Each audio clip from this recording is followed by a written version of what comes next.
Everybody, welcome to our Freeport board meeting this evening. Will we please all rise for the Pledge of Allegiance? I pledge allegiance to the flag of the United States of America and to the republic which for which it stands, one nation, under God, God, indivisible, with liberty, justice for all. all. Be seated.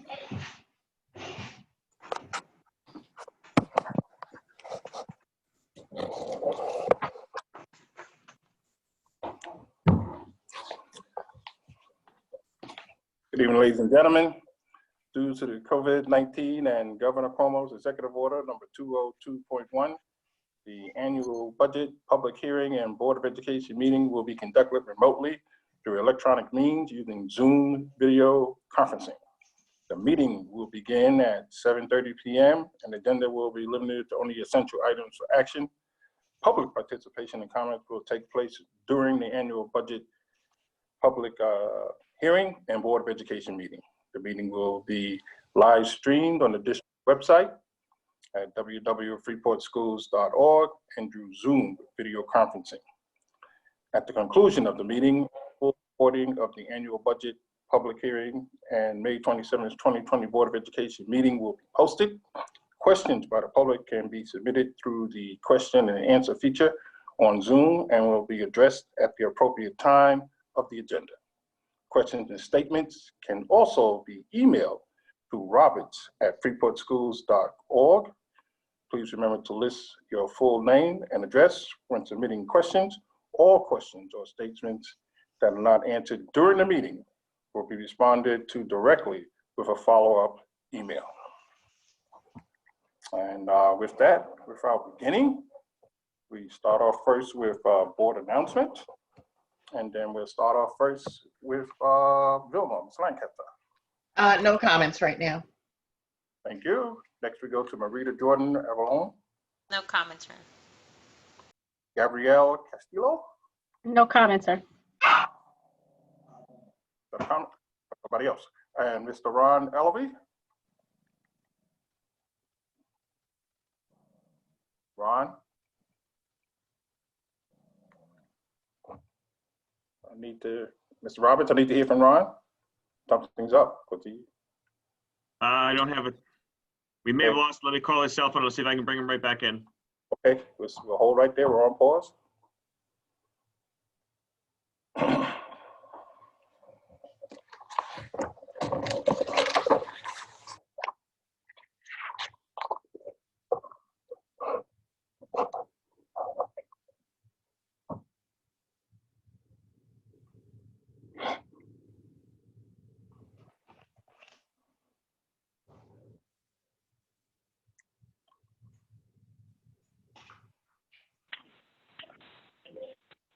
I'm here, Ben.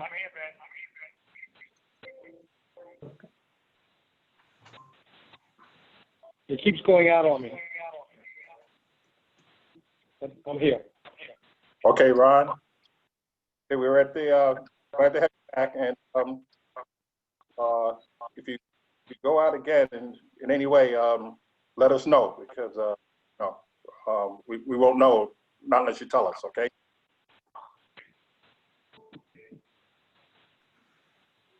Okay. All right. So we're at board comment.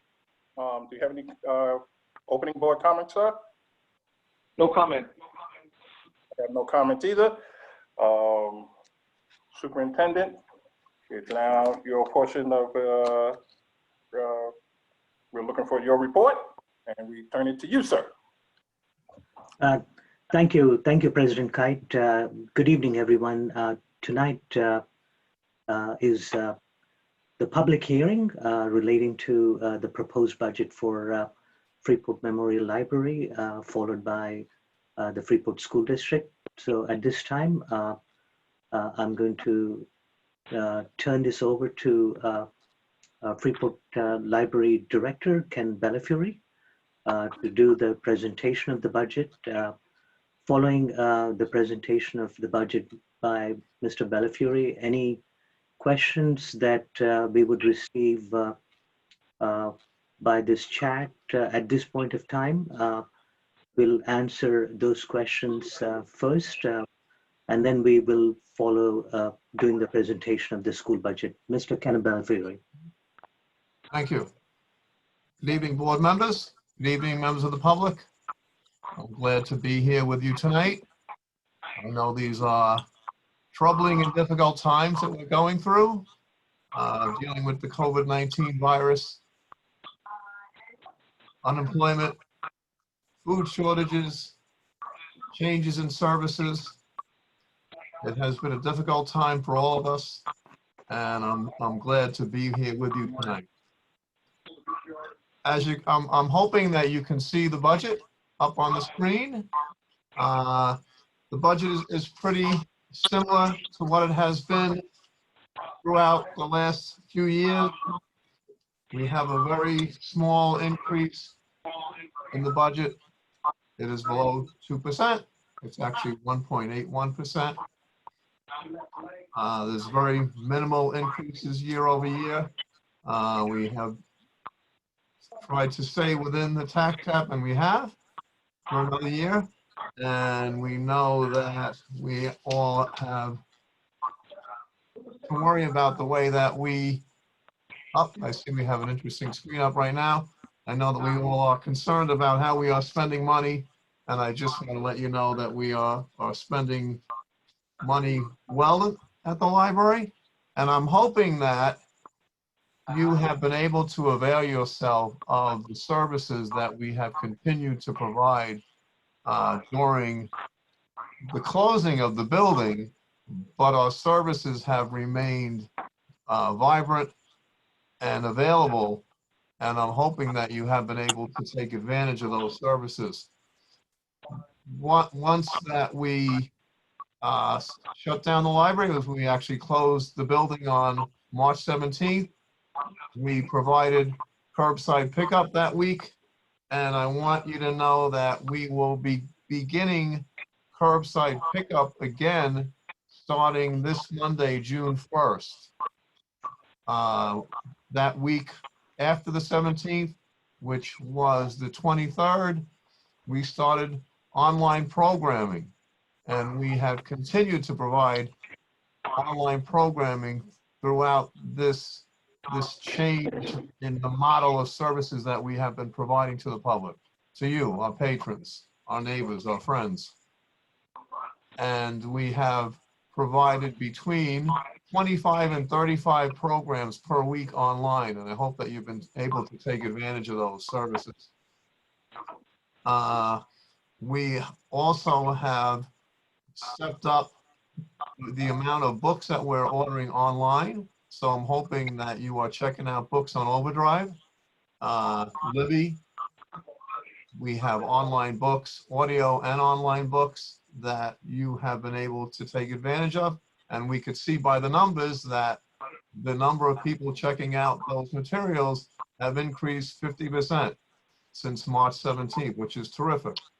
Online services is something that we always provided, but now dealing with COVID-19, we've done it even more, and you have taken advantage of that, and I'm grateful for that. Like I said, the budget is pretty straightforward. There's not a lot of changes year over year. At this point, I would like to take some questions if there are any regarding the budget. Thank you. Thank you, Mr. Bellafiore. Mr. Roberts, do we have any questions?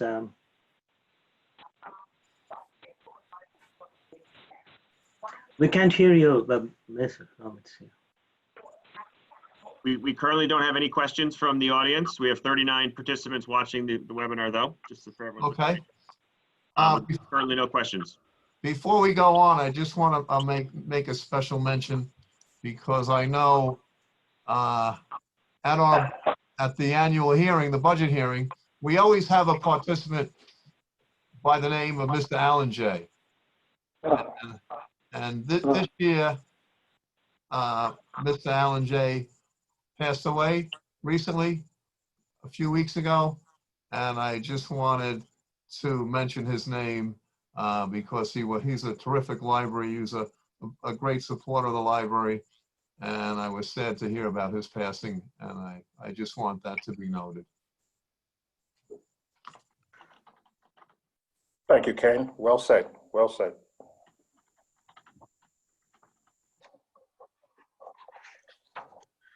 So Mr. Kite, at this time we'll move forward with the presentation of the proposed Freeport Schools budget for 2021.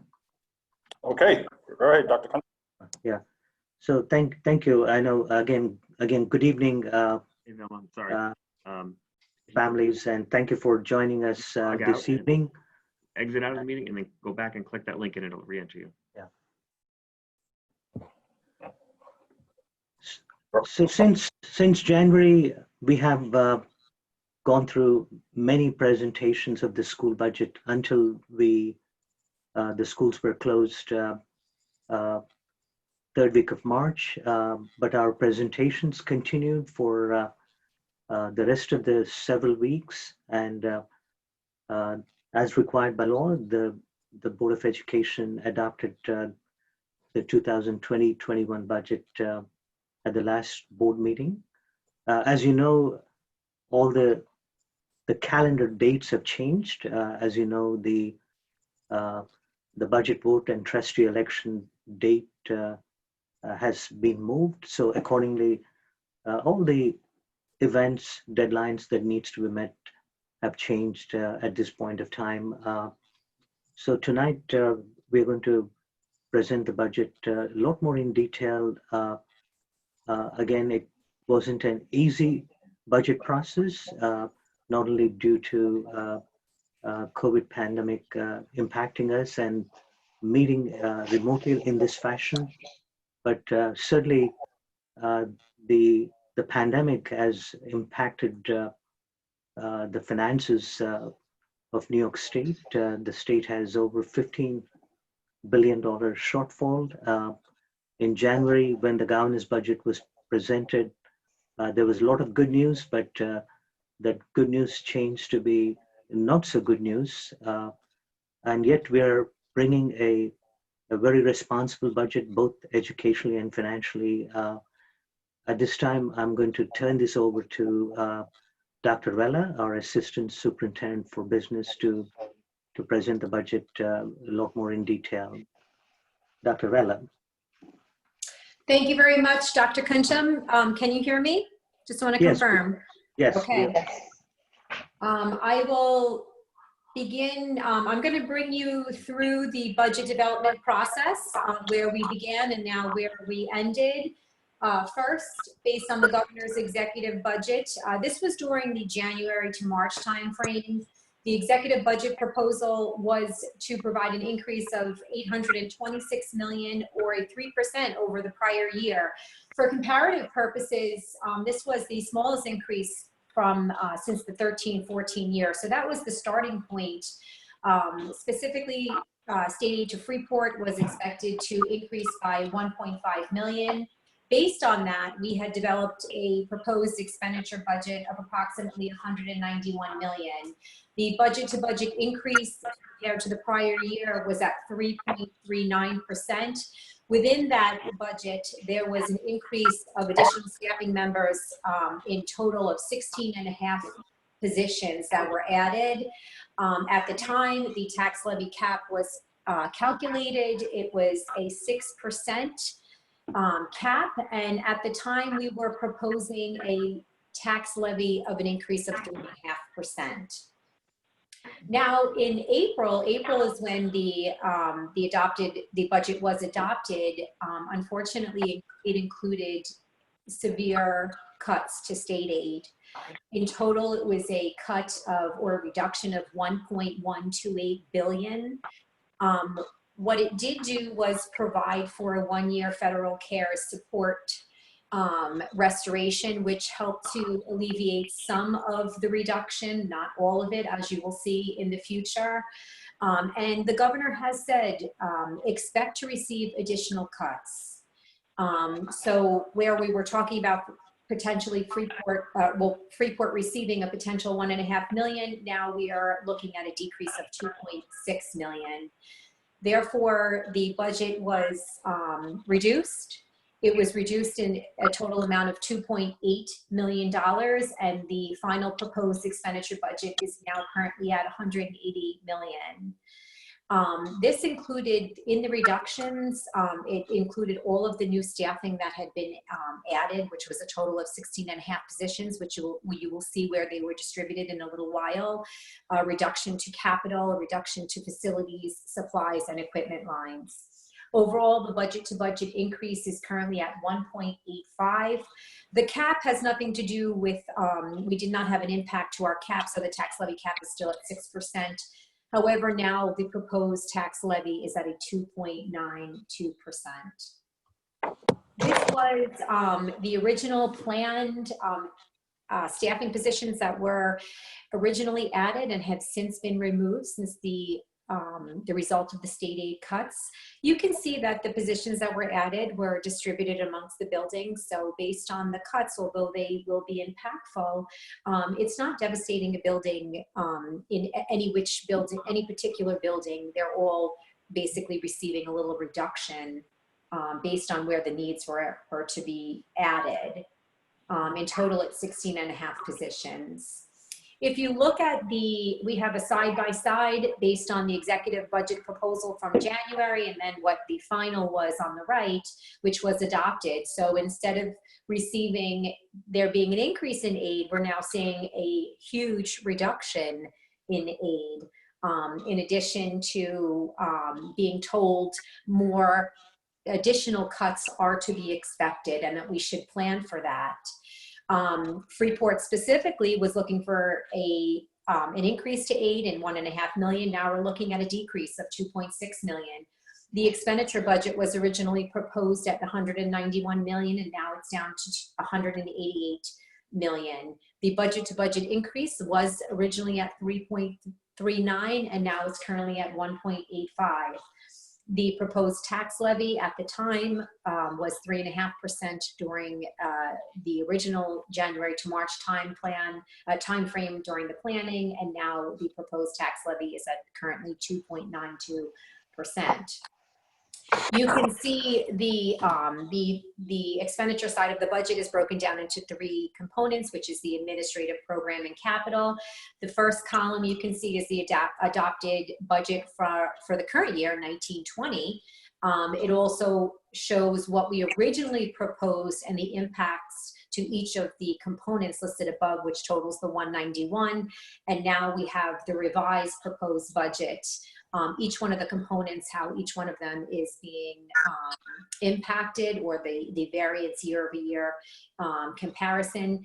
The overall, when you compare the revised proposed of 188 million, it's compared to the adopted budget of 1920, which is where you get the overall increase of 1.85%.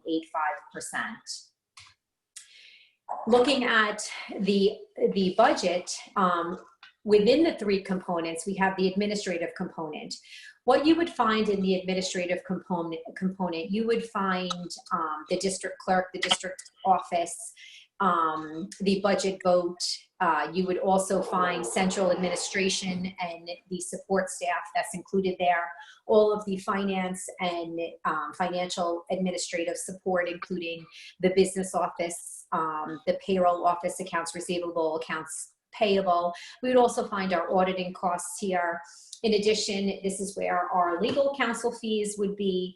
Also, you would find the centralized printing costs, our entire data processing department, which includes all of our software purchases for the district.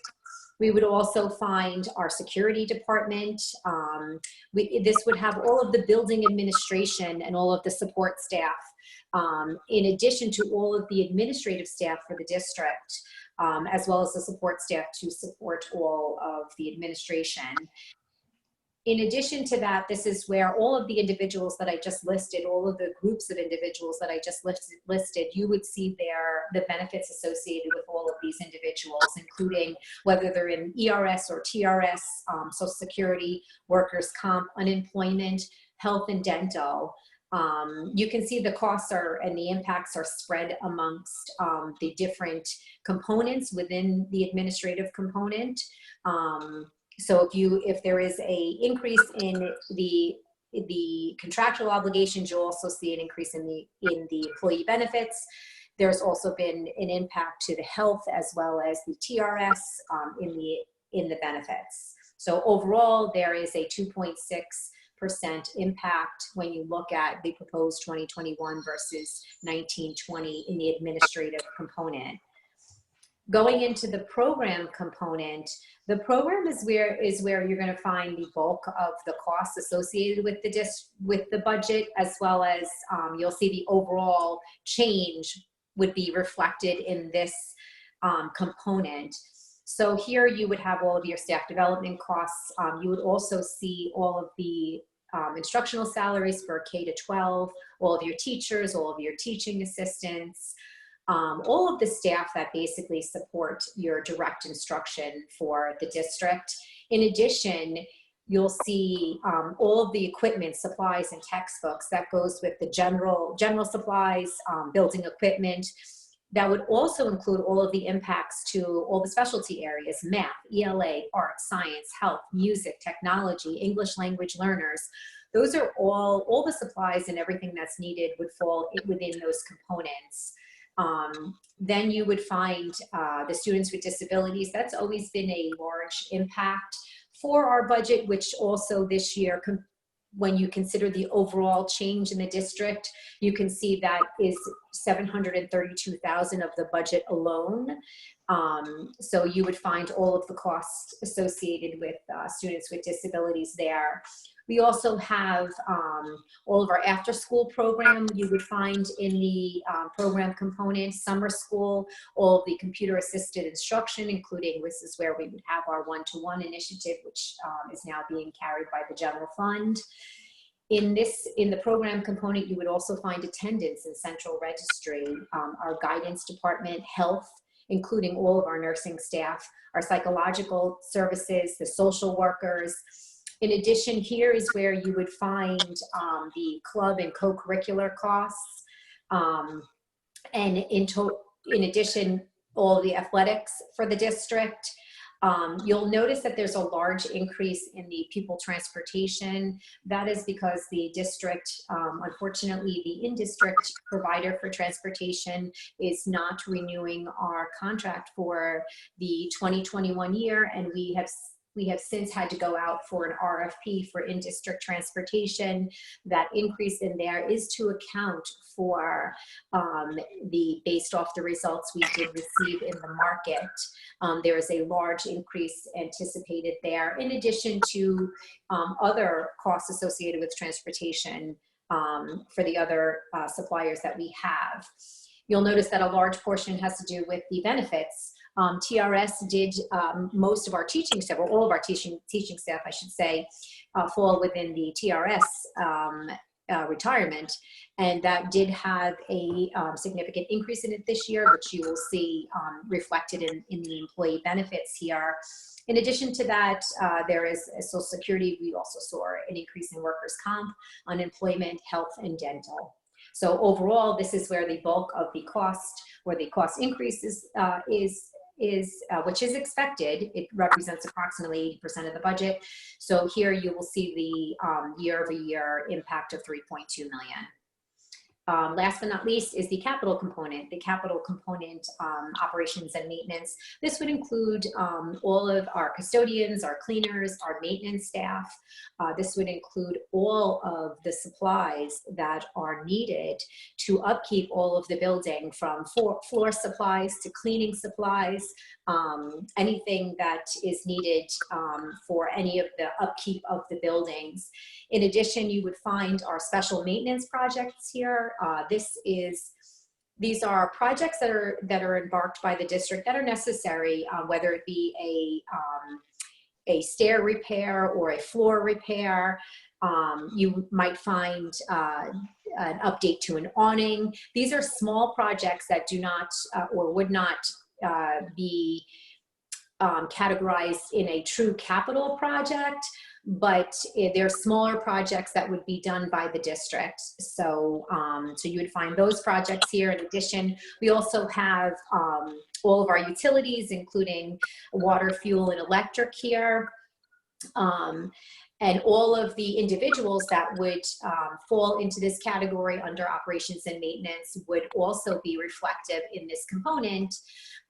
These individuals would fall into ERS, and then they would also have Social Security. We also saw an increase in workers' comp, unemployment, dental, and health impacts. Last but not least are the interfund transfers. These are transfers from the general fund to other funds. You would have the transfer to capital, which has been, you see a large decrease there. That's due to the decrease that we're having in the transfer to capital line. Special aid, there is a general fund responsibility to support the summer special aid program. So that's the district's portion of the summer, what they call summer handicap or summer special ed program. We did remove the transfer to food services, since the food service, the cafeteria program is now a self-reliant program, not dependent on the general fund anymore. And then last but not least, this is where we would see our transfers to debt service to cover the debt service payments that we currently have in the district. Due to the reductions that we did to the transfer to capital as well as food service program, the overall budget to budget change here is a negative. So going back to what the reductions were based on the original proposed to now the adopted budget, the reductions included all of the new staffing positions and benefits that were associated with that, which is approximately 1.2 million. We also had a reduction in BOCES operational costs, supplies, and equipment for 839,000. In addition, you'll see the transferred capital and facilities costs making up the remainder of the 747,000. Add those all together in those buckets, and you have our overall reduction of the 2.8 million. So we have talked a lot at this point as to what have we removed from the budget. We have removed a significant amount. However, the budget is still robust. It has many components and programs that that were able to be kept. This budget does maintain all current staffing and programs, so no cutting through any current staff or current programs that exist right now. The budget supports programs to prepare students for college, career, and life readiness. The budget maintains instructional technology and an enhanced digital library, including ebooks and apps. The budget includes a continued focus on STEAM initiatives. The budget includes continued support for the health and safety of all students and staff. The budget maintains support services for our ENL population, as well as our students with special needs, including all BOCES services that are associated with this. The budget includes all after-school programming, clubs, including, for example, something like robotics. In addition, there is a continued support for capital improvement projects. Going on to the revenue side of the budget, one of the largest, or the largest portion of revenue comes from the tax levy. The tax levy is based on a calculation. Most people know it as a 2% cap. That's basically where it starts. So the calculation starts with CPI up to 2%. Hello? Sorry. The formula starts with the CPI up to and capped at 2%. So CPI this year was 1.81. In addition, there are excludes and includes that adjust the tax levy cap. Each district is specific. So after we add all of Freeport specific includes and excludes, the maximum allowable tax levy cap is at 6%. It is important to note that this does include a carryover of 1.57 because the district did not levy at the cap last year, and in addition levied a negative a tax levy decrease. It produced a carryover. It's a one-time carryover that goes from the prior year to the current year. So of the 6%, 1.57 of that was the carryover due to us not levying the cap last year. So the proposed tax levy is 2.92% or 2.5 million.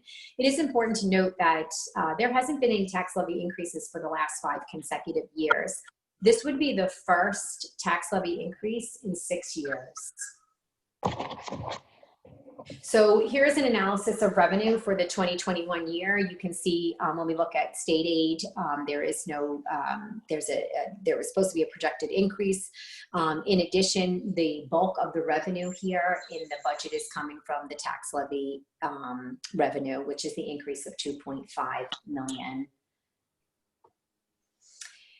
When you look at the state aid, the best way to look at what the severity of the cuts are to look at what your current projected state aid is. Not the budgeted amount, but what the actual state aid amount is. Obviously, your amounts when you come into the current year, they do fluctuate based on different variables. So when we look at the current projected state aid for the year, it's 82.4 million. When we were planning for the 2021 year during the January timeframe, we were expecting the budgeted amount for aid to be at 83.9 million. However, now we're looking, when the budget was actually adopted, you can see that the aid has significantly dropped. It's down to 81.3 million.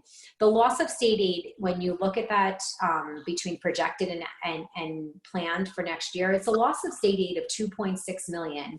It's important to note that that 2.6 million would have been more severe had there not been the federal CARES restoration money. When you remove this restoration, state aid has actually been impacted over $4.3 million. That federal CARES restoration amount or money is for 1 year. So you can see that there's a significant change in what the planned state aid is for the 2021 year as well as subsequent years.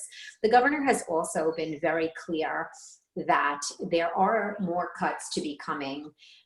He has broken them down into periods, and he has vocally said numerous times to expect cuts up to 20%. That would be catastrophic for Freeport if it was actually enacted or actually materialized based on the amount of aid the district currently receives. So there is a proposed capital projects, a transfer to capital.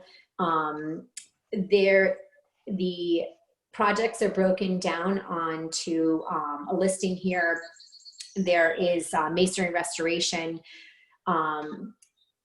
also brick repointing, replacement, and waterproofing at Columbus. We're doing phase 1 now. Phase 2 is a necessary phase that needs to happen after phase 1. We just broke it down into 2. There's also security upgrades, including interior, exterior doors and hardware. There's some window replacement. We also need to put some attention toward the locker room and the HVAC and drainage at the high school. There's a renovation to the multi-purpose room at the high school. We're continuing to look at air conditioning, flooring in classrooms. The cupola at Archer needs to be replaced. We are continuing with the science room renovations. There's also some bathroom and help office renovations. We have started some of them. We are in the process of updating them so that they are ADA compliant. Ceiling tile and lighting replacements, and then there is a need for some impacts or some projects to the steps, foundation, sidewalks, and parking lots.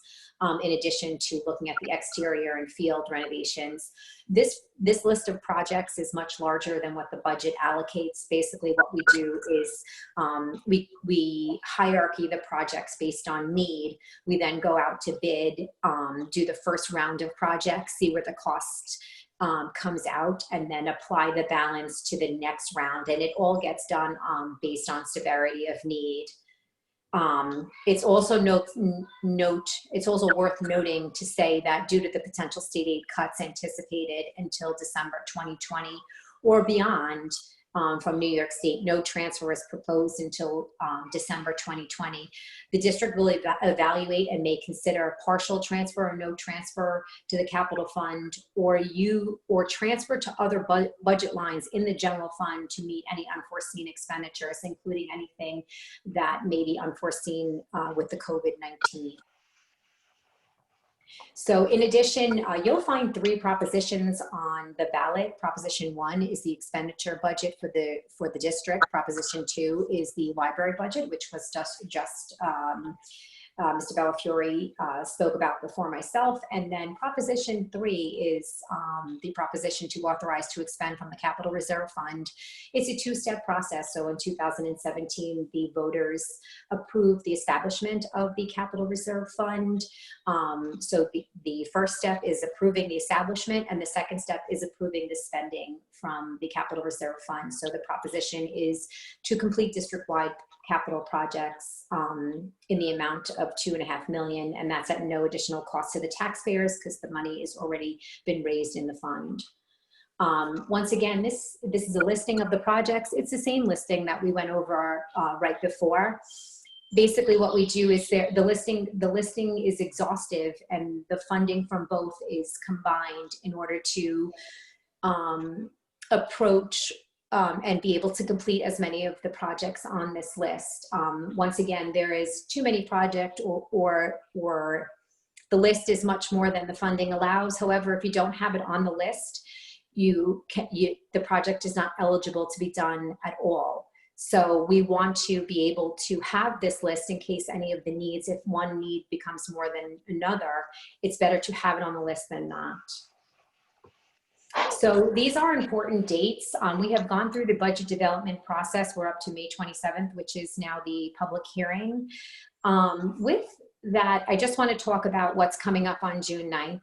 The entire budget vote is being done through absentee ballot. That means there would be no in-person voting. So everyone by now should have received their absentee ballot in the mail. So we will be receiving and accepting the absentee ballots up until 5 o'clock on June 9th. So I just want to repeat again that there is no voting at any of the buildings like we typically have due to the executive order from the governor. We will be doing the entire budget vote through absentee ballot. You should have received by now all of your information in order to vote for the budget. Once again, it will be on June 9th up until 5 p.m. With that, I do want to also show in your house, you will be receiving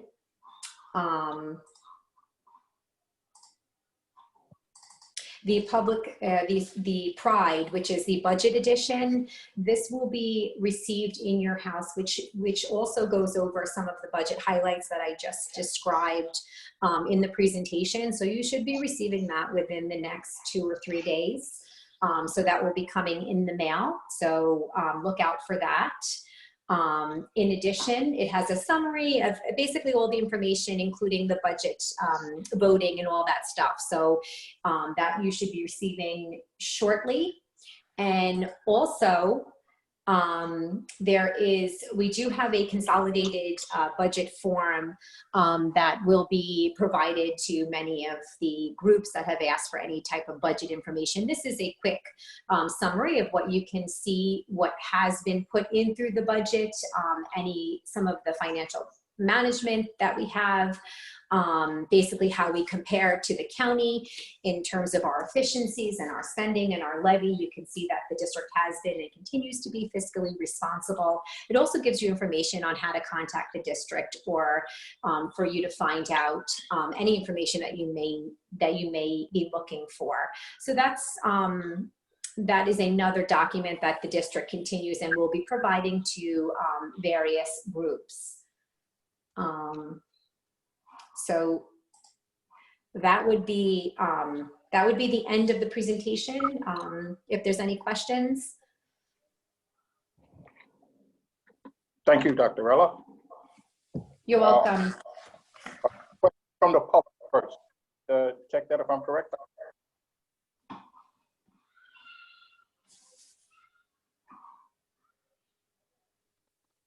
Dr. Cruncham?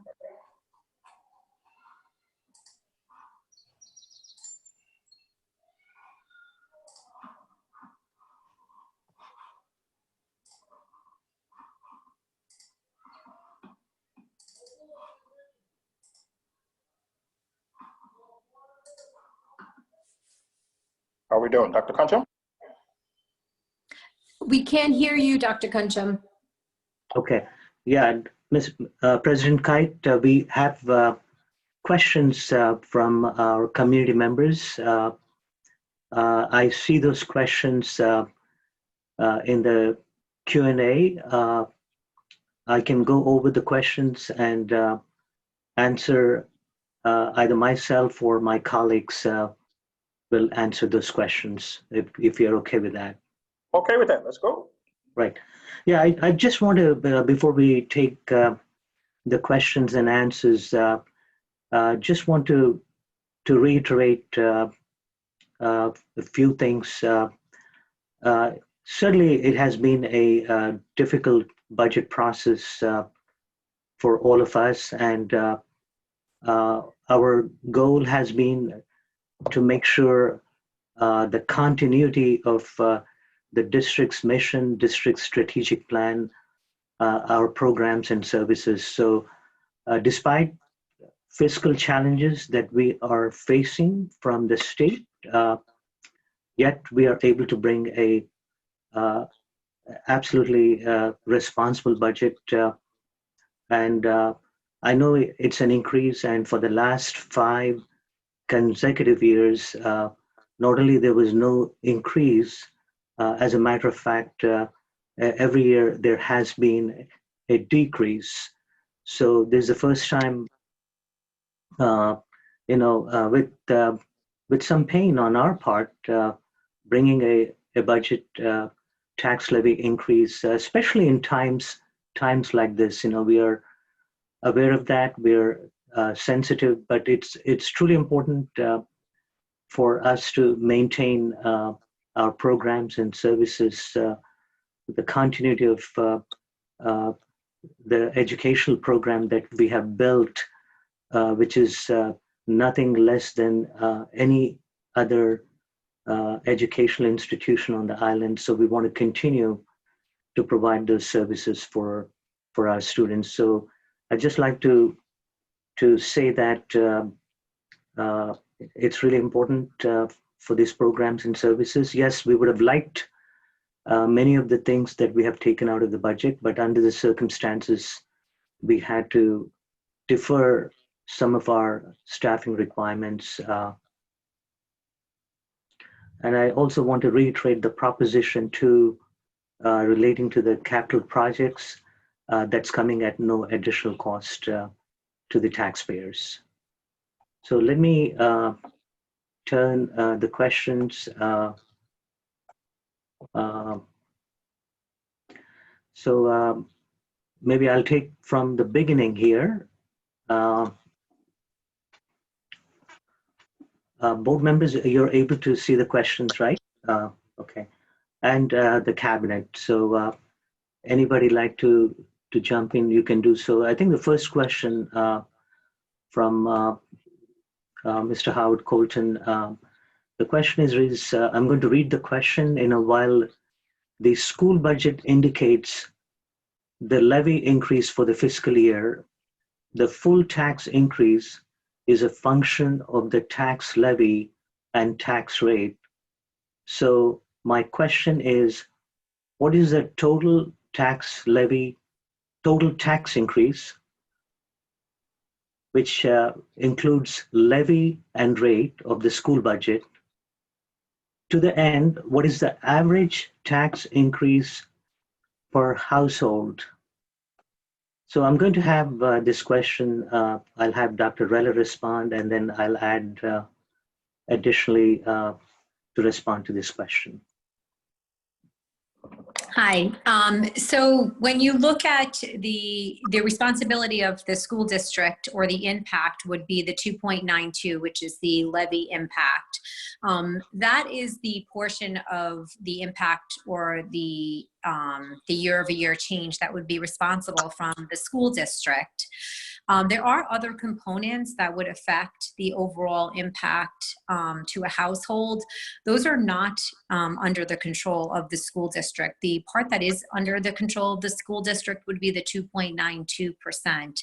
Other factors that need to be considered would be the change in base proportions. That is the distribution or percentage of dollars that are each percentage of the class that is responsible for what percentage of the total dollars that are to be collected. You would have the distribution is between class 1, 2, 3, and 4. Now, historically, we have seen when they do finalize the base proportions, there has been a increasingly year-over-year shift to class 1 properties, but that is not controlled, or the school district is not able to impact or control that change to any of the base proportions. In addition, the other factors that need to be considered that may have an impact on the overall taxes per household would be the assessments, or the change in assessments. One thing that we have seen in the last few years are high fluctuations or changes from houses to houses based on grievances. So the overall total amount of taxes would change by the 2.92%, but the distribution per household may be different, or maybe more or less, depending on what the assessment is for each of the houses. The change thereof. So if your neighbor receives a grievance, they would potentially pay less, whereas the remainder of the taxes that are owed could be shifted to another household. However, it's important to note that what is under our control is the 2.92%. What that does mean to an average household in Freeport, the 2.92% is about $16 to $17 per month to the Freeport, to an average class 1 resident in Freeport. Thank you, Dr. Vella. The next question, we may have to come back. There may be a follow-up to the question. The information provided here this was related to the library, and hopefully the question will come up shortly, and we'll answer that. We'll defer it to Mr. Bellafiore. The following question from Ms. Roxanne Stubbs. For the school budget, with the potential changes due to COVID, is the budget adjusting for the contingency plan? That's a great question, Ms. Stubbs. There is so much unknown relating to what the future is going to bring as far as COVID-19 is concerned. All the school districts, particularly Long Island region, who are in one of the worst affected regions, we really have no information about how we are going to proceed relating to reopening of the schools. As you know, the governor has announced certainly school closures for summer. He's likely to issue a plans sometime in June. What is likely to be happening September? We are all working with different scenarios. What is likely to happen?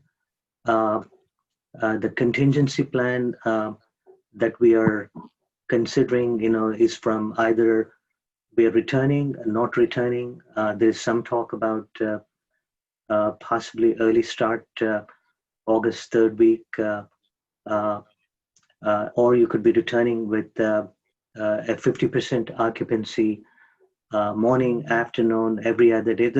tons of scenarios that has, we have more questions than answers, so we're working on. So it's very difficult to really build the budget with many of those contingencies, as simple a plan as if you're going to have a morning and afternoon, 2 sessions, just the transportation costs alone can run into a significant number of hundreds and thousands of dollars. So we have made for reasonable contingencies in the plan. As you saw the presentation, in the presentation, we have included for certain critical capital projects, which we have been investing not only through capital reserve fund, but we also have been investing through the budget process. We're going to hold off to see what the next few months bring. And in addition to the actual issues going to come up with COVID-19, I'm sure you heard about the governor wanting to cut up to 20% of state aid. So just a 10% of cuts on the foundation, it can relate to $5.5 million. 20% cuts on our foundation aid of roughly $55 million can be $11 million. So it's hard to go to that extreme to build contingencies. And if you do that, then it has on the tax levy and the taxes. So we built in some, and then we have to see how things shape up. And then we're going to be consistently monitoring what will be happening from the federal government. We have some bills pending over there, and I know governor has returned back from coming from DC, and certainly is not happy about the things that went on there. So we'll stay tuned. We have some reasonable contingencies, and it's too much to build in for all the contingencies, because that will seriously affect the tax levy. So can you please show the budget? It's not on the screen. Ms. Ebony, we have the budget documents, the ones Dr. Rella showed, we can bring that back. That's similar to what Mr. Bellafury has shown. That is on the website, the special budget newsletter, which has a lot of information, including the budget document. And additionally, we have also a 1-page quick facts information that's on the budget. And those documents were also made available along with the agenda. And we certainly can bring back to show that particular document quickly on the screen, but it's on the website. And if you have any questions, even you have to call us back, send us an email. We'll be happy to respond to that. Thank you.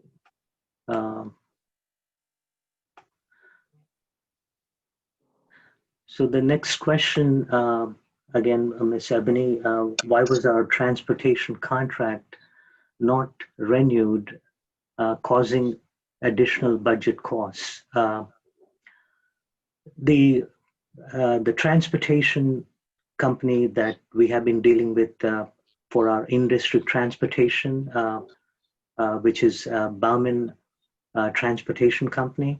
And Bauman Company, a few years ago, has taken over the contracts from our previous company, if you recall, Atlantic Express Company. And the district for the last 20 plus years, we have enjoyed one of the lowest rates in the county. I have been able to negotiate for all these years. I would say even it's 25 years. And for the last many years, the district has been paying at least, $20,000 less per bus. So we enjoyed great amount of savings all these years. And transportation company, Bauman Company, they did not want to renew the contract because they were going through some internal changes relating to the structure of the company, partnership. So they were not interested to renew the contract. And you may have read in the papers subsequent to that. So we went into the market quickly to make sure we know where we stand. You may have read in the papers, Bauman Company has decided to dissolve the company. I'm not clear whether that has happened, but they're in the process, and so they're no longer in business. So just for hypothetical purposes, even if they had agreed to renew the contract, they would not have been in business to provide the services. So having enjoyed that $20,000+ per bus, less than the county average, now as you go into the market is going to be deciding, what we have to pay. So that's the reason we have went out in the market, and we'll be bringing back to the Board of Education to award the new contract shortly. So that has impacted the budget. And I want to say that with the situation relating to transportation companies right now, many companies are not wanting to renew the contracts for their respective school districts. So there'll be many more school districts looking for services, and that's going to likely to drive the transportation costs even higher in the next few weeks to come. Another question from Ms. Ebony, what about funding from the CARES Act? Can that help with the deficit instead of raising our taxes? So now I have your last name, Ms. Russell. Yes, the CARES Act, the CARES Act has brought money to the states, and as you may recall, the funding was received by New York State, and the governor decided to cut $1.2 billion, with a B, $1.2 billion. He decided to cut the state aid for the school districts. Forget about the increase that he was going to give as he proposed in January. Not only that increase we didn't get, on top of that, he has reduced the school funding by $1.2 billion. And what he did was he replaced using the CARES Act funding with the $1.2 billion reduction he has made for the school districts. And the term that is used is called, it's really the pandemic adjustment to our state aid. So unfortunately, we have not received anything directly. The school districts have not benefited receiving any funding directly. I know there's a follow-up question I see. If the HEROES Act is passed, will the board reconvene? And if additional funding is given to the district to lower the tax levy increase? The short answer is really, if there is any additional funding that is going to come to the school districts, and if there are no strings attached, meaning that they can be used however the district would like to use it, not necessarily spending for specific purposes, then yes, we really like to lower the tax levy if that's permissible. And I'm not sure where the HEROES Act is going to go. It's, as I recall, the HEROES Act is something passed by the House. It's a $3 trillion stimulus package. What will happen in the Senate, we're not aware, but certainly, all the states are looking for additional stimulus funding. Certainly, there was another bill proposed, at least, $500 billion coming to the states. So what is likely to happen is if any of this funding comes, if there come anything directly to the school district and we have the discretion, we will do so. But if it is going to go to the state, then the state, in order to balance their budgets and in order to address their $15 billion deficit, what could be the good news is really at least the governor will not be going with that up to 20% stated cuts between now and December. So any funding coming from the federal legislation, then that would allow some relief to the states, and in turn, they would not be cutting the state aid further for the school districts, so we don't have to cut the programs and so on. There is some funding from the federal government. I was in a conference call 10 days ago with Congresswoman Rice talking about the same issues. So there's a plea we have made along with me and my colleagues from Nassau County to see some funding coming directly to the school districts. So we hope to hear something, but I'm not sure whether it's going to be likely. But so between now and before July or whenever we have to be informing if there's any relief we can give you from the funding we get from the federal government directly, and if we have the discretion to do so, we will definitely bring that relief to our community. And so please be mindful. I know it's a tax increase, but also kindly take into consideration the last 5 years taxes being frozen from the school district side.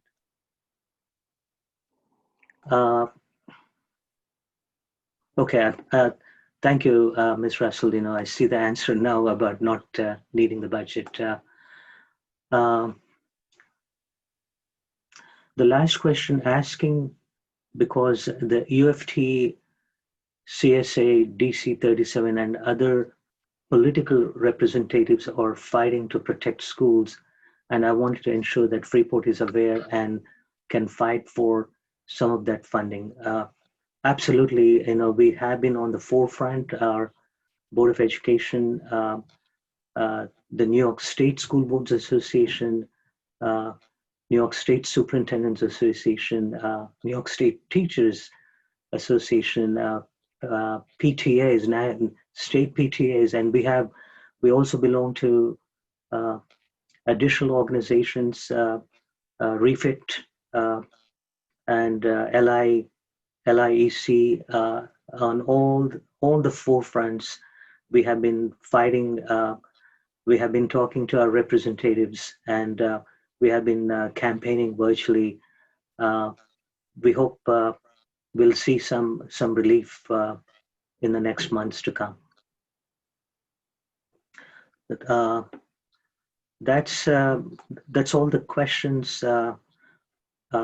Mr. Roberts, are there any other questions or any other emails? I see one, Dr. Kuncham.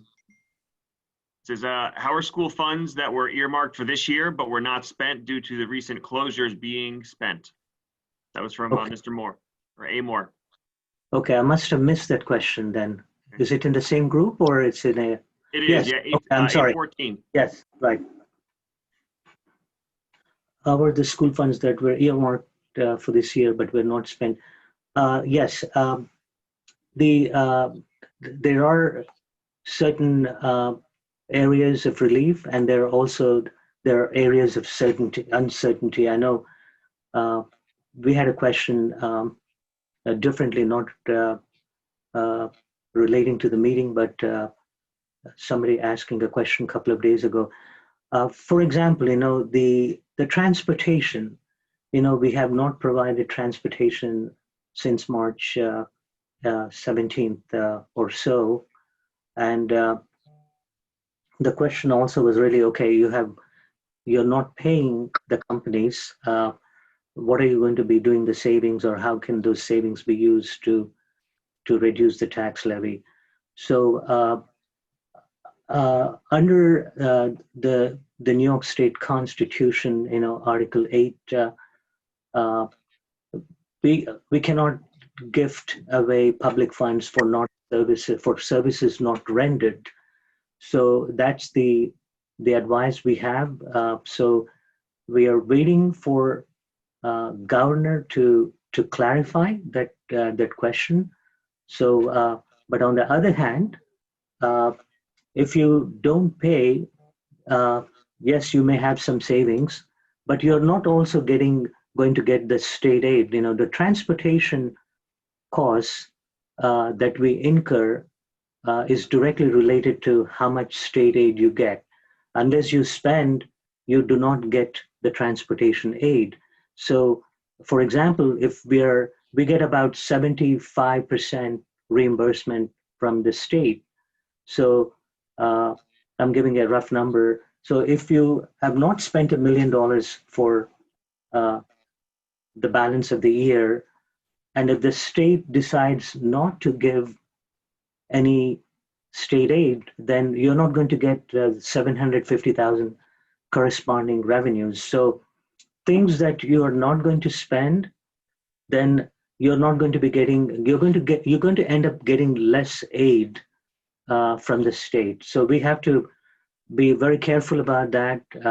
We're waiting for the guidance on the state. But however, if you look at the budget document, we have really have used additional resources, as you may recall from the presentation, technically, the loss was almost like $4.8 million since we started preparing the budget. So we are also using some of the reserve funds to help to keep the taxes down. And also recall from the presentation, we had the ability for a tax levy all the way up to 6%, but we are not absolutely doing that. We kept it low.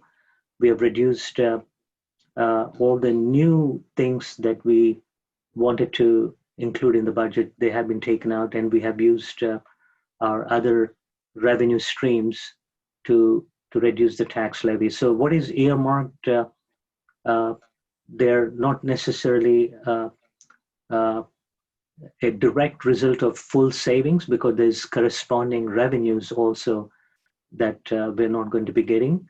And some things that we intended to plan to buy some of the materials, some of the equipment that we intended to buy as a part of the next year's budget. We're going to consider those items to be purchased in the current year from those budget lines. So that allows the next year spending to keep it down. I know it's a long answer, but I just needed to provide that.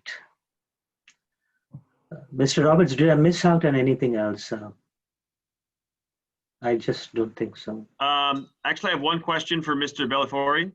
If I could ask him, it was at the beginning, it was about the library, and the question was asked if any employees were let go due to COVID, and was that used to help balance the budget for the library? Nobody was let go.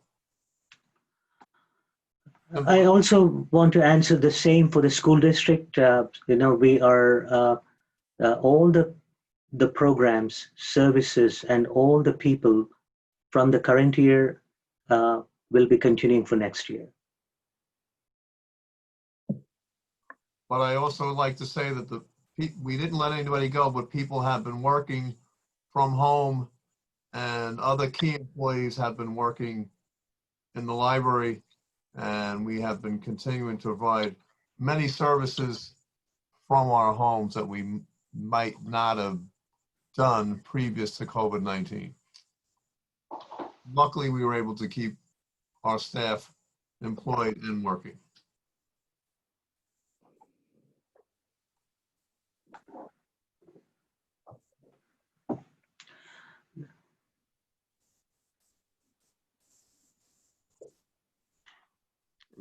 Dr. Kutchum, I have one more question that just came through my email, and it was, do part-timers go back to work in September? So I'll give it to you, Mr. Roberts. Thank you, Dr. Kutchum. At this time, all of our part-time employees that have reoccurring positions that will continue in September, for example, if you have a 4-hour teaching assistant, you will be returning in September with that same expectation. The same job will continue. Our per diem employees, they're called at will, and that's based upon the needs of the district and the support and services that we may need. So that'll be to be determined in September once we know the need that occurs with absences of staff or different events where we need additional staff. So those are always based upon the functioning of the district and the needs of the district for each time. So for reoccurring part-time staff, yes, they will be returning, but per diems is based on need to fill in when staff are absent or additional need as they occur.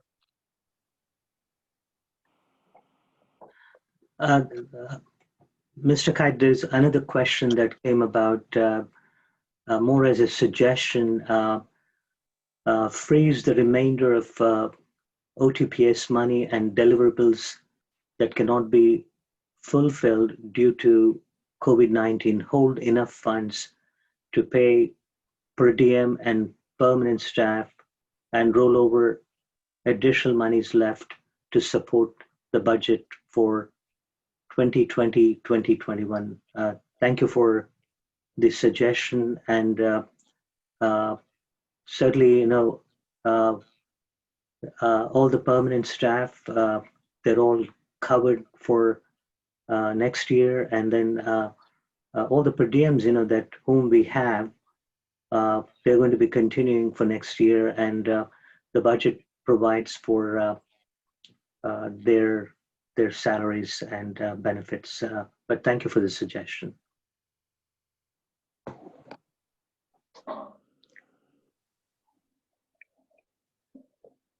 All right, Dr. Kutchum, does that conclude all the questions or emails? I don't see any further questions, Dr. Kutchum, from my lens. Yeah, just a comment again from Ms. Russell. Thank you for the budget information. I know this has been a difficult time, so thank you. That's it, Mr. Kite. Okay, thank you, Dr. Kutchum. Members of the board, anybody who wants to make a comment at this time, feel free. Who would like to, if you would like to make a comment, do I have to call you out or just let you go? Mr. Kite, I just wanted to quickly just thank everyone that participated this evening. And thank you so much for the thoughtful questions. We know that we need the community support our students, our school district does during these challenging times, and what the outlook of our public education picture will look like next year is still unknown. But we really thank you all for taking the time to ask your questions, to really be thinking about the budget and what it's going to mean for our district next year. So thank you. Thank you, Gabby. Anybody else? Just feel free. It's easier that way right now, because I don't know what your thoughts are. Ms. Lancaster, you have to unmute. Oh, okay.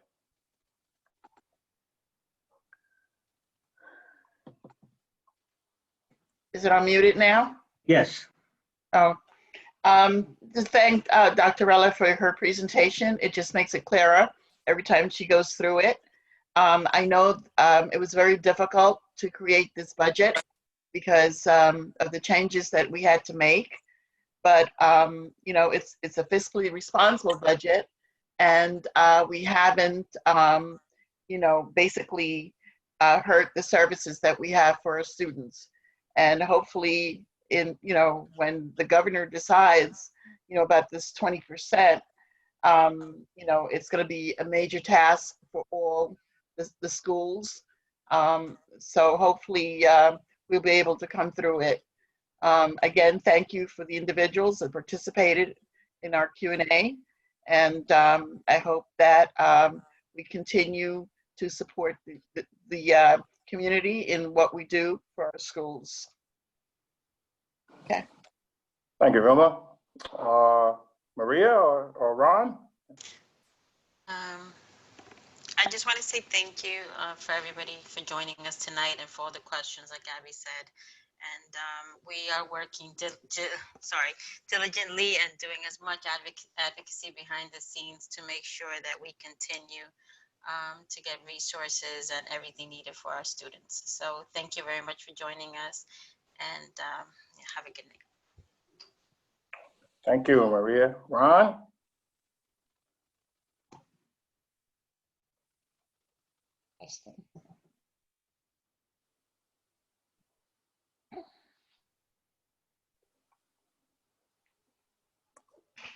How's Ron doing? How are we doing? I think we lost them. Robert? I don't see that I'm looking that he's connected right now, Mr. Kite. I don't see Mr. Ellerby. I sent him a message and I'm waiting to hear back. So I will try him again. All right, we'll hold right here for Mr. Ellerby. Can I just ask Ken a question? Ken, on the proposed budget, right? You're showing us the 18-19 year.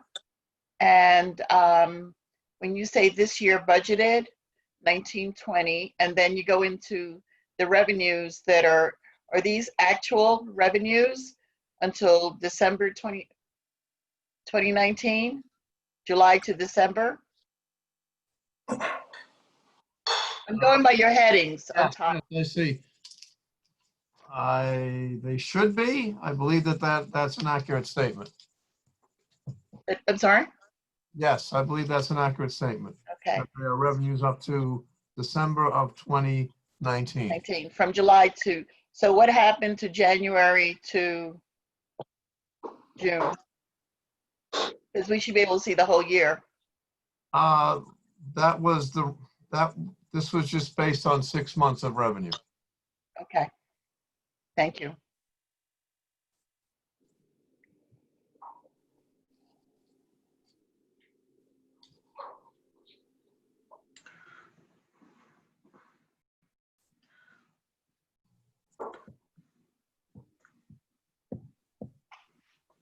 Mr. Kite, while we wait for Mr. Ellerby, I just want to mention again, the absentee ballots have been sent home. They're already in your homes. There's no actual ballot, although we talk about June 9th. It's very important that the absentee ballot is mailed back well in advance, and it has to reach the district office before 5 p.m. on June 9th. So I'd like to reiterate, so kindly look at your mail. I know some of us, we may be looking at our mail once in a few days because of the COVID situation. So the ballot is in there.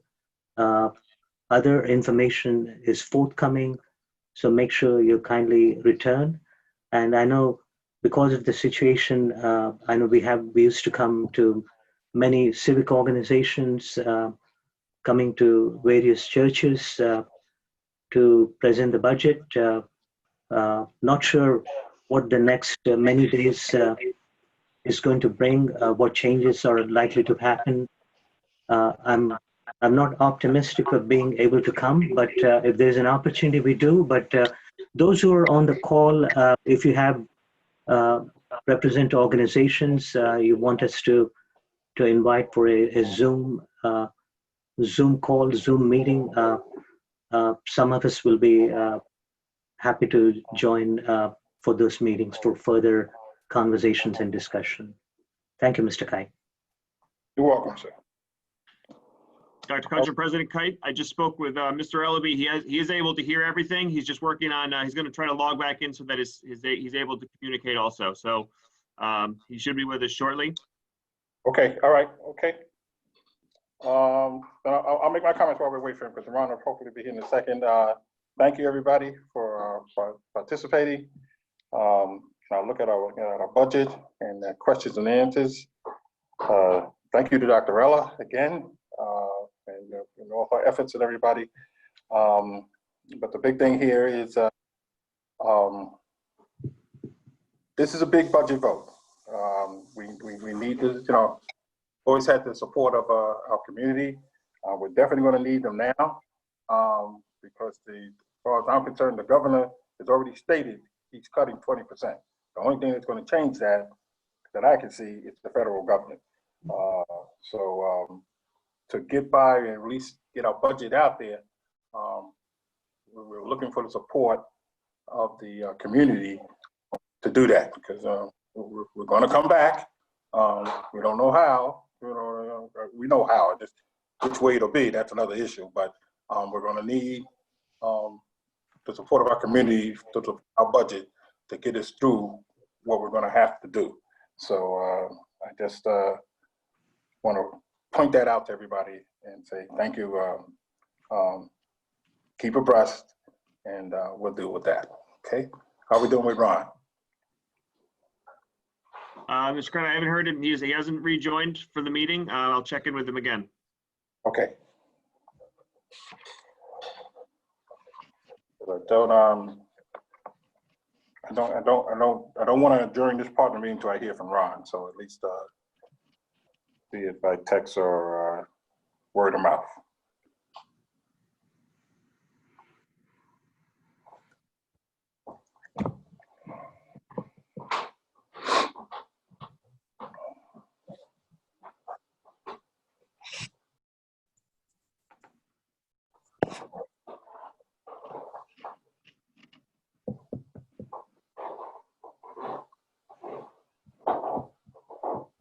I see a caller on my screen. Is that Ron?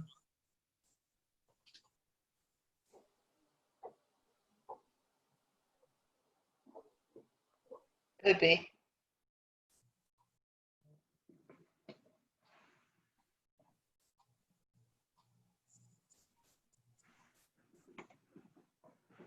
President, can I just, Mr. Ellery said he has no comments at this time. I just spoke with him on the phone. He said that his wish would be for you to proceed with the meeting, if that's okay. Okay, all right. Okay, tell Ron now. Get back to him. Thank you. Okay, Mr. Kite? Yes. Sorry, I just, I've been alerted there is one question that has come up. Something about, yeah. Yeah, okay, Yeah. go ahead. Yeah, so the question here is, if we have not received a ballot, whom do we contact? I'm going to have Mr. Roberts answer this directly as the district clerk too. Yes, thank you. If you have not received your ballot, you may contact me here at the Freeport Public Schools. You can do so by email. My email is actually listed on the agenda, broberts@freeportschools.org, or you can call the personnel office at 516-867-5202, and I'd be more than happy to look into that situation to make sure that your absentee ballot is forthcoming. Yeah, and even if you were to call the general number 867-5200, you'll have people answering, and then we'll take that information and we'll provide you. But if you have a change in address, if you have not received it because you were not, if the mail has come to somebody else who lived in that, we go by the list of the Board of Elections. So you may have to go and also make a change of address with the Board of Elections. Mr. Roberts, is that right? That's correct, Dr. Kudchum. Any changes for address would have to come through the Board of Elections. We follow their lists and we're bound by their the information that they provide to us in terms of residency. Yeah, but as long as you're a registered voter, and if you have not received it, please call us and we'll take care of it.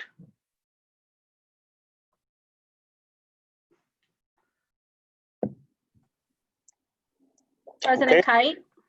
Yes. If I may, before we jump off, can I just say one last thing before we lose any participants? Sure. And it's not directly related to budget, but I just wanted to make a call and a plea for community members. If you have not done so already, Census 2020 is happening right now. And at a time when we are talking about, financial stability and resources and support, Census, does that, right? For the next 10 years, we could be losing, federal resources, grants, programs that help our students, things such as, breakfast and lunch that we've been able to provide at no cost, come from some of these grants, and that information comes from Census. Even for our village, whether it's roads being paved, et cetera, a lot of these things, and determinations are made based on Census data, representation in terms of, who our electeds are for state, federal offices, et cetera. All of that depends on Census data. So if you have not done so already, please go and fill that out. Thank you. Thank you. I'll come back again with my closing, but you did an excellent job. So I won't. Gabby, excuse me, Mr. Kite. Gabby, what's the deadline? There is no. It's still ongoing. Given COVID, they have changed the deadline. I think it was going to be, the enumeration was going to continue through the summer, but now it's going to continue into the fall. So all of that is still happening. Okay. Yeah, the bottom line is do it now. You're in the mode, do it now. It's a good time to get it done. Okay. I'd just like to follow up with what Gabby said. The census is important. We were planning on being a go-to location for people who needed to fill out the census online. And obviously that got derailed. But once we get our doors back open, we will be providing computers and access to computers for people to come in who don't have access to fill out the census. So once that happens, we hope to be open on a limited basis beginning on June 15th. I would encourage people to come in and utilize the resources here. And we know that people don't all have internet access, and we do have it here, and we have earmarked a number of computers for people to borrow to fill out in privacy to take care of that, because it is important, and it's certainly very important to this community. We are a community that is underrepresented and undercounted, and we need to get that count up so that we can get the money that we need from the federal government in this community. Thank you for that information, Ken. We really appreciate that. Thank you. Okay, anybody else? Mr. Kite, I'm sorry, there are a couple more things have come up on the Q&A, if you want me to. So, of course, the Ms. Russell has a question about, will summer school include synchronous teaching? Of course, she's also saying that the response could be email, but a quick answer, we are designing the summer school program as we speak, and certainly synchronous learning will be happening at the high school level for credit recovery purposes, and students who have to make up courses for in either math, science, social studies, and English. So that will be taking place for the high school. The plan is really the summer school with synchronous learning will start specifically for the purposes I've mentioned, starting July 8th, and it will continue until August 14th. So we have 15 different summer programs we're going to run. There'll be an enriched reading program offered through our librarians. We are creating a robust, again, an e-learning platform summer program page for all the students to be able to access K through 6, doing both synchronous and asynchronous learning to support our students. So a lot more details to come in the next few weeks. And we have a comment from Mr. Hawkins. I'll read it. Thank you all for your support of the district and the students in this difficult time. I especially want to thank everyone for the efforts being put forth to honor the high school graduating class of 2020. Thank you. Anything else? Okay, I need a motion to adjourn the budget hearing. So moved. Second, Second. all those in favor? Aye. Opposed? Motion carries. Well done. Okay, I need a motion to open the planning action meeting. So moved. Need a second. Second. All those in favor? Aye. Aye. Opposed? Abstention? Motion carries. With that, we are now in our action planning meeting. We're going to move to items of action. Okay, first off, Vilma, Ms. Lancaster. This is 10.1 consent agenda items.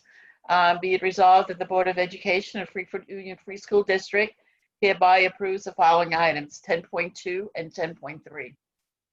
All those in favor? Aye. Aye. Sorry. Well, I needed a second first. I'm sorry. Oh, second. Thank you. Okay, all those in favor? Any opposed? Aye. Okay, abstention, motion carries. Okay, now we move on to 11.1, personnel. Maria Jordan Arwan. 11.1 Personnel, Retirement of Staff. Be it resolved that the Board of Education of the Freeport Union Free School District hereby accepts the letter of resignation for the purposes of retirement from the following staff members as listed. Need a second? Second. Those in favor? Aye. Aye. Any opposed? Abstentions? Motion carries. Items, so actually 11.3, Mr. Ellaby. 11.2. It's 11.2. 11.2. 11.2. It's right on the bottom of 11.1. Bottom, no. Let me go back. Yes, sorry, personnel. 11.2. Ms. Casilio. Sure. 11.2 personnel, appointment of an administrator.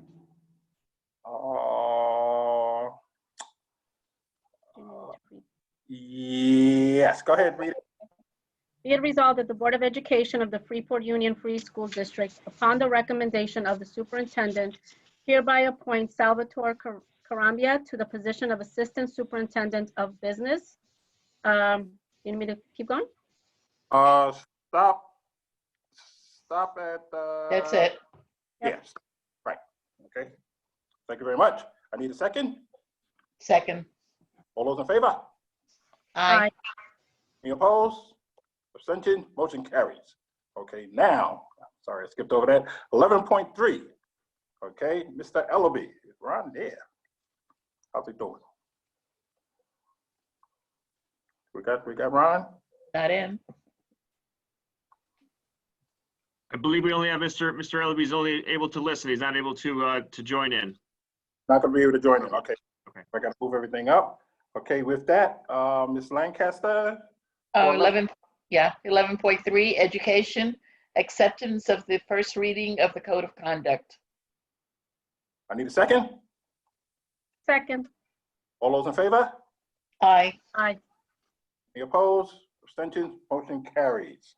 Okay, 11.4. Maria.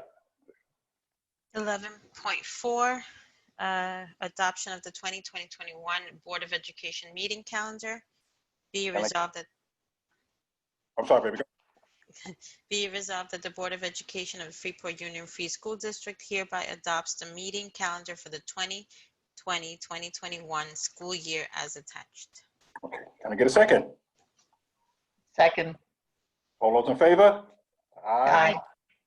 Opposed? Abstention? Motion carries.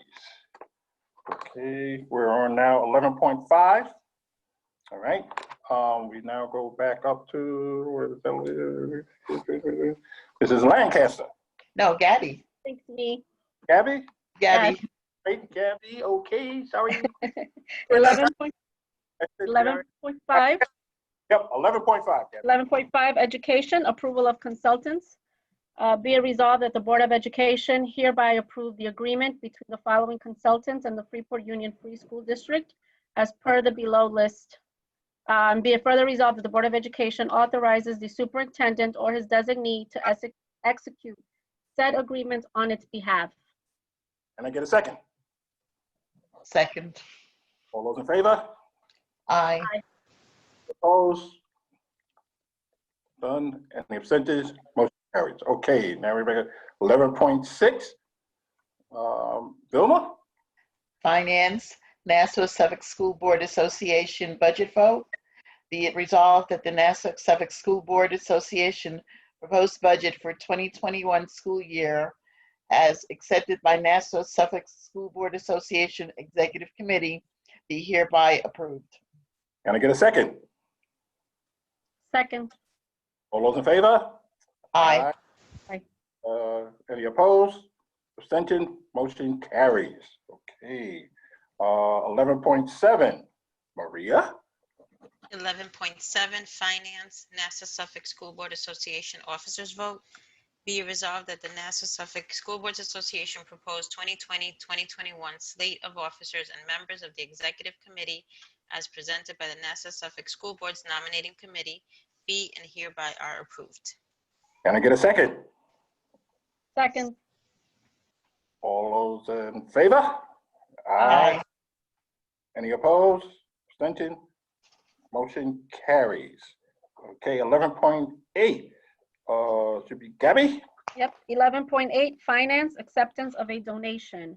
Be it resolved that the Board of Education of the Freeport Union Free School District hereby accepts a donation from Dove Givings of 3 Samsung 11.6-inch Chromebooks valued at $827. Okay. Can I get a second? Second. All those in favor? Aye. Aye. Opposed? Abstention? Motion carried. On behalf of the district, we like to thank you very much for the from the Doves giving there for those Chromebooks. Really appreciate that. Okay, let's see if I mess up again. It should be 11.9, finance. I know the number, but let's see. Okay, so it's 11.9, and if I'm right, it's when. So it should be Vilma. Right. Okay.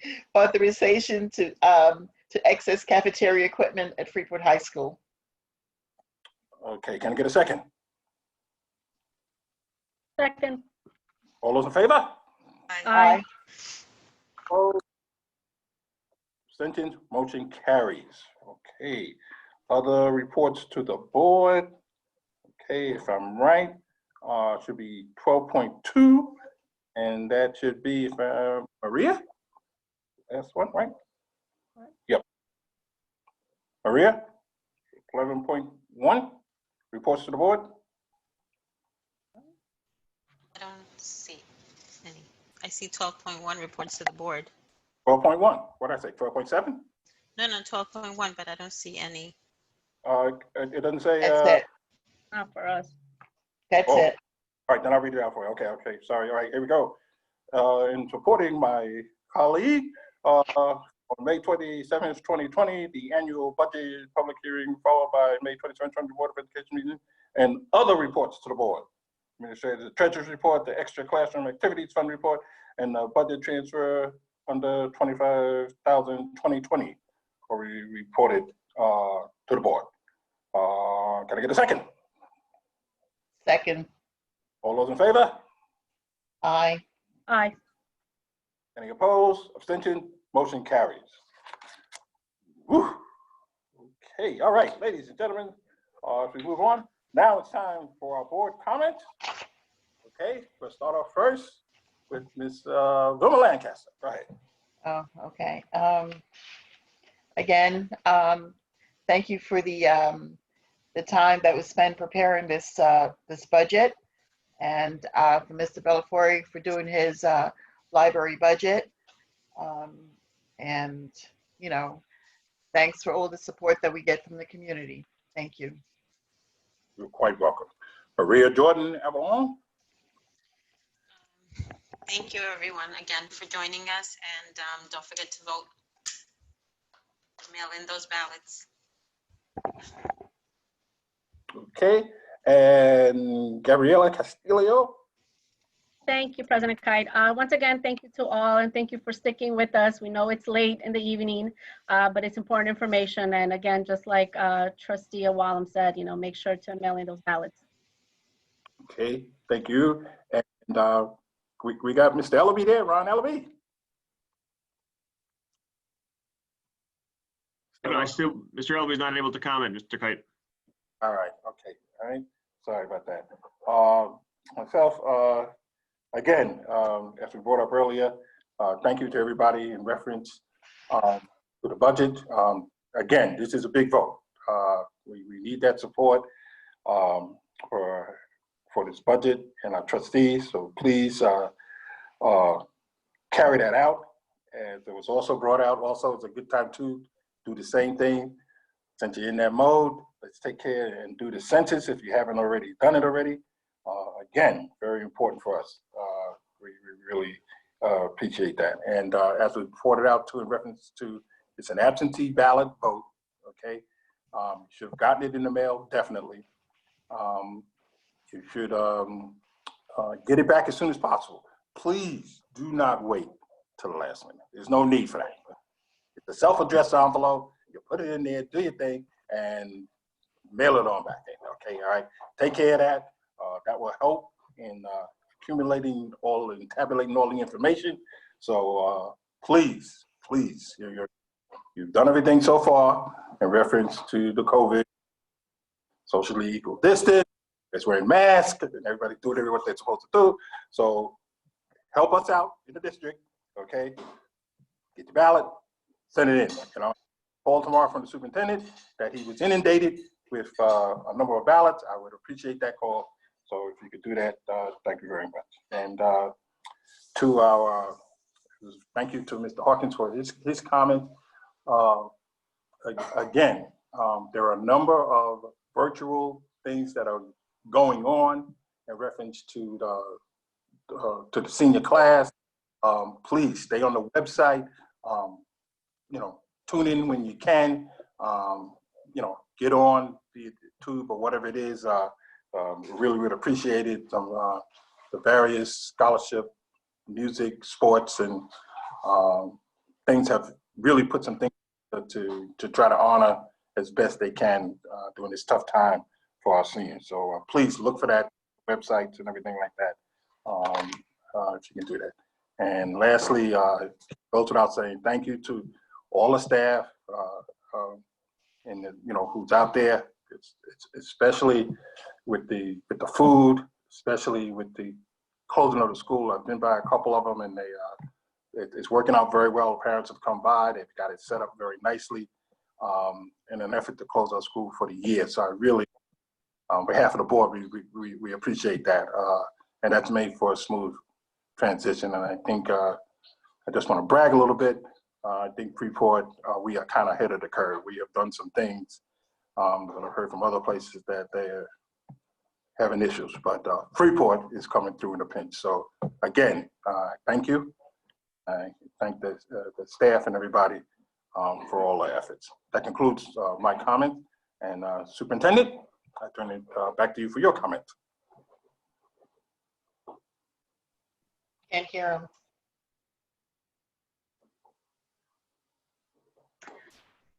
Thank you, Mr. Kite. I would like to echo some of the things that have been mentioned. I want to thank our students, parents, families, of course, the Freeport staff. You all have been awesome. You all have been amazing, and we always said, you know, Freeport strong, and we have shown that strength, courage, togetherness, being as one community during this difficult time. So I really appreciate, and really a big shout out to our Freeport Public Schools first responders who have been doing extraordinary work every single day since March 17th. We have really done extremely well under the circumstances, being ahead of the curve, as Mr. Kite said. Our e-learning has gone fairly reasonably or extremely well. Sadly, there are few gaps that we know we need to be prepared for if we are in a situation like this again. And over 70,000 breakfasts and lunches, 70,000 breakfasts, 70,000 lunches together have been served as of now, and hundreds and hundreds and pounds of food from Long Island Cares, Island Harvest. I can't thank enough for the work they have done, and both organizations think that we are the best facility here, managing by our staff so well and so thoughtfully. And I have to say, even today, we have a call from Long Island Cares, and of course, another donor will let you know has come forward, and they are going to be donating 250 gift cards of $50 each. We're going to be giving those things away. The donor will come here. We're working on a date with them. The number of toys that were given away, we have received some wonderful clothes, children's clothes that are also being given away. And we have one of our business partners who has been able to donate masks for our students. So every day, many things are coming. And I also would like to mention today that although it's optional on the part of the district whether we want to continue providing meals during summer, I really like to continue that. Although it's optional, we would like to continue and extend providing the meals to our families during the summer months. So not only will be providing until, although the school ends on June 12th, we're going to be continuing to provide for end of the month, and then we'll also continue to provide for July and August also. I think it's important for our students, our families. We'll do that. Schools are preparing for the closing of the year, and again, thanks to our wonderful staff, students, families for their patience. Many who have come back to really look at their classrooms or clean up their classrooms have not stepped out for months, many of them. And that's the first phase we are done. And the students will also be coming to get back their belongings, cleaning up of the lockers, the return of the musical instruments, return of the Chromebooks. All of that is all being coordinated, and information is being sent out from respective schools. Again, as Mr. Kite indicated, different schools have planned the very best to do special events. Those events are happening virtually. Those events will be also taking place drive-by parades. All of that information is coming from the schools. The governor's executive orders are still in place. We are trying our best to really take care of our seniors. The seniors have lost out on so many things, but certain events will continue. We're going to continue virtually with the sports awards, the music awards, the scholarships, and honors evening. That's also most, or all, I would say almost all the scholarships are in place. Maybe a few because of the change in situation of those donors, but all of that will be forthcoming properly. And a kind of a virtual graduation or a video is also being compiled along for the seniors so that we don't miss out on something. And we're going to continue to work to see what could come up for a decent plan following the appropriate guidelines for our seniors. So more to be forthcoming. I know 30 of our wonderful teachers have come and delivered the congratulation signs personally to each of the seniors, going around for 500 plus students. And this Friday, teachers, administrators, some of us, we are going to have a drive-by car parade.